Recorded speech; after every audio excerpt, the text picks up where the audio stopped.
তৃণমূলটা করবে না, বসে যাও। এসব খেলা চলছে, এসব খেলা চলছে, ভয় দেখানোর খেলা চলছে, এনআরসির খেলা চলছে, ক্যার খেলা চলছে, ইউনিফর্ম সিভিল কোডের খেলা চলছে। বিজেপির এমপিরা বলছে 100 দিনের কাজের টাকা দেব না, বাংলার বাড়ি করতে দেব না, রাস্তা করতে দেব না।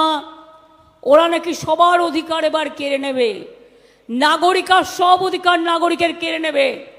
1 ইলেকশন 1 পার্টি, 1 গভর্নমেন্ট 1 লিডার, 1 কি আর বলবো, একটাই জামা কাপড় পরতে হবে, প্রচারবাবু যা বলে দেবেন। একটাই খাবার খেতে হবে, প্রচারবাবু যা বলে দেবে। ধর্মের অধিকার আপনাদের থাকবে না।